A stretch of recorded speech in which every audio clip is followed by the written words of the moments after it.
Study seed.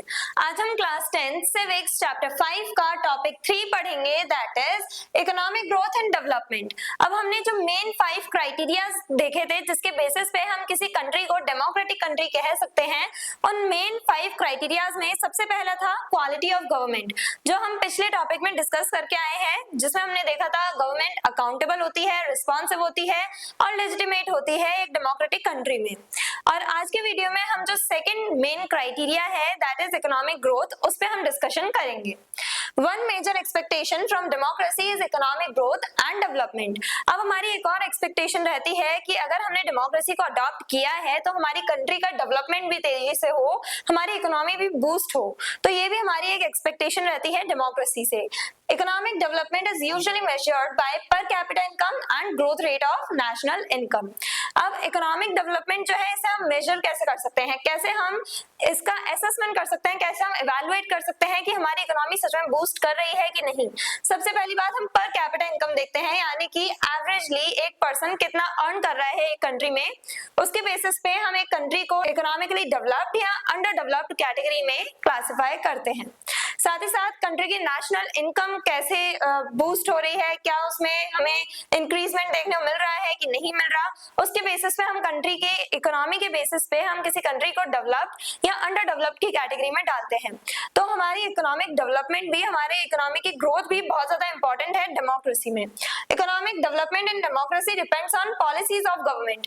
अब किसी भी कंट्री में इकोनॉमिक डेवलपमेंट कैसे होगा, डेमोक्रेटिक कंट्री में इकोनॉमिक डेवलपमेंट जो है वो किस चीज पे डिपेंड करता है कि गवर्नमेंट कैसी पॉलिसीज बना रही है, यानी कि गवर्नमेंट क्या लोगों के वेलफेयर के लिए, लोगों की इकोनॉमिक ग्रोथ के लिए पॉलिसीज बना रही है कि नहीं।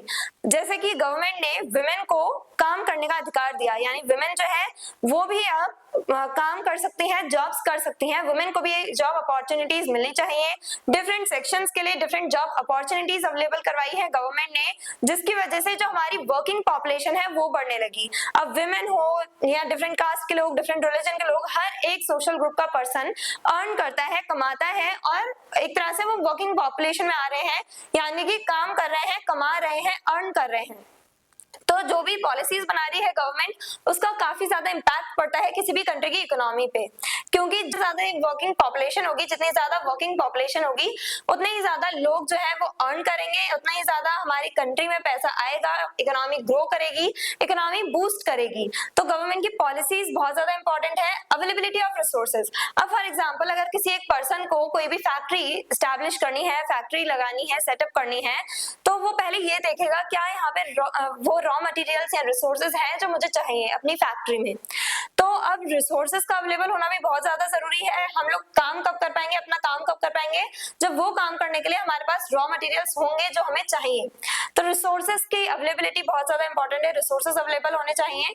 पॉपुलेशन साइज, अब पॉपुलेशन साइज ही नहीं, पॉपुलेशन कंपोजिशन भी देखा जाता है, यानी कि वर्किंग पॉपुलेशन अगर ज्यादा है किसी कंट्री की तो उस कंट्री की इकोनॉमी बहुत तेजी से ग्रो करेगी, इकोनॉमी हमारी बूस्ट होगी, बहुत तेजी से हमें डेवलपमेंट देखने को मिलेगा इकोनॉमिकली।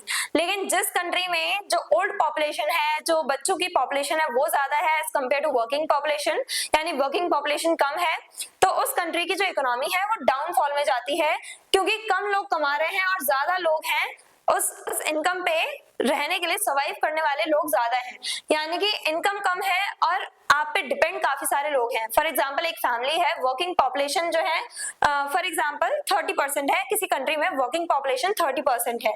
अब एक घर में 5 मेंबर्स रहते हैं और एक पर्सन है जो अर्न कर रहा है, एक ही पर्सन है जो कमाता है, और उस एक पर्सन की ही इनकम से ये 4 लोग जो है वो सर्वाइव कर पा रहे हैं। ये 4 जो लोग हैं वो डिपेंड करते हैं इस पर्सन की इनकम पे, यानी कि जो डिपेंडेंट पॉपुलेशन है वो ज्यादा है और वर्किंग पॉपुलेशन कम है, तो हमारी इकोनॉमी उतनी तेजी से बूस्ट नहीं करेगी। लेकिन अगर कमाने वाले ज्यादा हैं, फॉर एग्जाम्पल अगर यहाँ पे 3 लोग कमा रहे होते, 3 पीपल ऐसे होते जो वर्किंग पॉपुलेशन में है, जो अर्न कर रहे हैं, तो वर्किंग पॉपुलेशन ज्यादा है, वो लोग ज्यादा इनकम जनरेट कर रहे हैं, 3 लोग जो हैं वो ज्यादा इनकम जनरेट कर रहे हैं, ज्यादा इनकम है उनकी, मिला करके कलेक्टिव इनकम अगर इनकी देखी जाए तो ये ज्यादा है और सिर्फ डिपेंड कितने लोग हैं, 2 लोग, तो वो आसानी से इन 2 लोगों का खर्चा मैनेज कर सकते हैं। इन 2 लोगों की जो सर्वाइवल का कॉस्ट है वो मैनेज कर सकते हैं ये 3 लोग। तो इससे क्या होगा, हमारी जो स्टैंडर्ड ऑफ लिविंग है वो भी बढ़ेगी, यानी बेटर लिविंग स्टैंडर्ड होगा हमारा। साथ ही साथ इकोनॉमी भी बूस्ट कर रही है, जितनी ज्यादा वर्किंग पॉपुलेशन होगी उतनी ज्यादा तेजी से हमारी इकोनॉमी बूस्ट करती है। तो ये कुछ फैक्टर्स हैं जिनके बेसिस पे किसी भी कंट्री की इकोनॉमी डेवलप होती है। Democracy allows public discussion on development plans. अब डेमोक्रेसी जो है उसमें सबसे ज्यादा इंपॉर्टेंट कौन है, सिटीजन्स। तो सिटीजन्स का जो पॉइंट ऑफ व्यू है, उनके जो ओपिनियन है वो भी मांगा करते हैं गवर्नमेंट, यानी कि जो लोगों के ओपिनियन है उसको ध्यान में रख के तभी गवर्नमेंट डेवलपमेंटल प्रोग्राम्स बनाती है। फॉर एग्जाम्पल, जैसे हम इंडिपेंडेंट हुए थे, हमारी कंट्री इंडिपेंडेंट हुई थी, तब जो हमारी कॉन्स्टिट्यूएंट असेंबली थी, जो कॉन्स्टिट्यूशन लिख रही थी, उन्होंने क्या किया था, जो न्यूज़पेपर्स हुआ करते थे उसमें वो कोई भी एक इशू लिख के पब्लिश करवा दिया करते थे, प्रिंट करवा करके न्यूज़पेपर प्रिंट करवा दिया करते थे उस एक इशू पे, और लोगों के ओपिनियन मांगा करते थे। अब जो डिफरेंट सिटीजन्स हैं, डिफरेंट जो पीपल हैं, वो क्या करा करते थे, वो भी न्यूज़पेपर के ही थ्रू अपने जो ओपिनियंस हैं वो दूसरों के साथ शेयर किया करते थे। तो न्यूज़पेपर्स एक तरह से मीडियम था, एक इंटरमीडिएरी वाला काम कर रहा था न्यूज़पेपर। जो कॉन्स्टिट्यूएंट असेंबली के मेंबर्स प्रिंट करवा रहे हैं वही लोग न्यूज़पेपर पढ़ करके और उसी न्यूज़पेपर में अपना जो खुद का ओपिनियन है वो प्रिंट करवाया करते थे। बाद में जो कॉन्स्टिट्यूएंट असेंबली के जो मेंबर्स थे वो जब न्यूज़पेपर पढ़ा करते थे तो वो डिफरेंट लोगों के ओपिनियंस जान पाते थे, और उसके बेसिस पे उन्होंने कॉन्स्टिट्यूशन में सारे जो प्रोविजंस हैं वो सब दिए हैं, उसी के बेसिस पे उन्होंने कॉन्स्टिट्यूशन लिखा है कॉन्स्टिट्यूएंट असेंबली के मेंबर्स ने, डिफरेंट लोगों के ओपिनियंस को ध्यान में रख के। तो इसी टाइप से डेमोक्रेसी में हम क्या करते हैं, जब सिटीजन इतने ज्यादा इंपॉर्टेंट है तो सिटीजन्स का ओपिनियन लिया जाता है किसी भी डेवलपमेंटल प्रोग्राम को बनाने से पहले, स्टार्ट करने से पहले।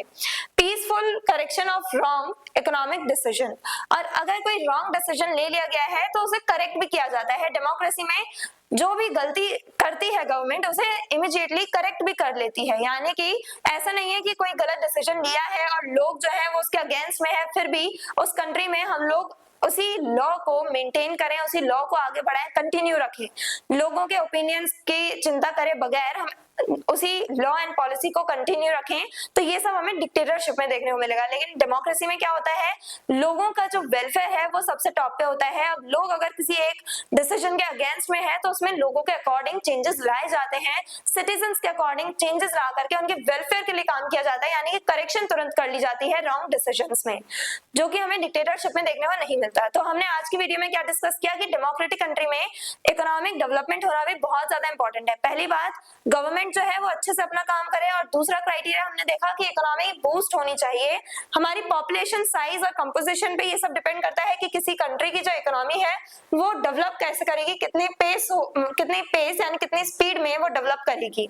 साथ ही साथ रिसोर्सेज अगर उस कंट्री में अवेलेबल है तो ज्यादा हमारा फायदा होता है, तो हम इजीली जो वर्किंग पॉपुलेशन है वो अपना काम कर पाती है जब उनके पास सारे रिसोर्सेज हों। और साथ ही साथ गवर्नमेंट जो पॉलिसीज बनाती है उसके बेसिस पे भी हमारी इकोनॉमिक ग्रोथ होती रहती है, हम इकोनॉमिकली डेवलप करते हैं। तो डेमोक्रेटिक कंट्री में हो सकता है कि दूसरी कंट्रीज के कंपैरिजन में हमारी जो डेमोक्रेटिक कंट्री है वहां पे हमें लो इनकम देखने को मिले, यानी कि इकोनॉमी हमारी उतनी ज्यादा ना हो दूसरी कंट्रीज के कंपैरिजन में। हो सकता है कोई एक ऐसी कंट्री हो जो नॉन डेमोक्रेटिक कंट्री की कैटेगरी में आती हो, उसकी इकोनॉमी हमसे ज्यादा हो, ऐसा हो सकता है। लेकिन डेमोक्रेटिक कंट्री में स्टेबल और सस्टेनेबल डेवलपमेंट पे फोकस किया जाता है, यानी कि हमारी जो इकोनॉमी है वो स्टेबल रहती है। स्टेबिलिटी बहुत ज्यादा जरूरी है। डेमोक्रेटिक कंट्री में हम सभी जो आइडियल्स हैं, मोरल प्रिंसिपल्स जो हैं, उन पर बेस्ड हम सारे काम करते हैं, उसी हिसाब से हम अपना सारा काम कर रहे हैं, पॉलिसीज बना रहे हैं, इकोनॉमिक डेवलपमेंट भी हम सस्टेनेबल वे में कर रहे हैं, स्टेबल इकोनॉमी रहती है हमारी डेमोक्रेसी में। I hope everything is clear. और अगर आपको इस चैप्टर के डिटेल नोट्स चाहिए तो हमारी वेबसाइट studyseed.net पे विजिट करें, लिंक डिस्क्रिप्शन बॉक्स में दिया गया है। मिलते हैं नेक्स्ट वीडियो में नेक्स्ट टॉपिक के साथ। Stay curious, stay consistent. Thank you very much.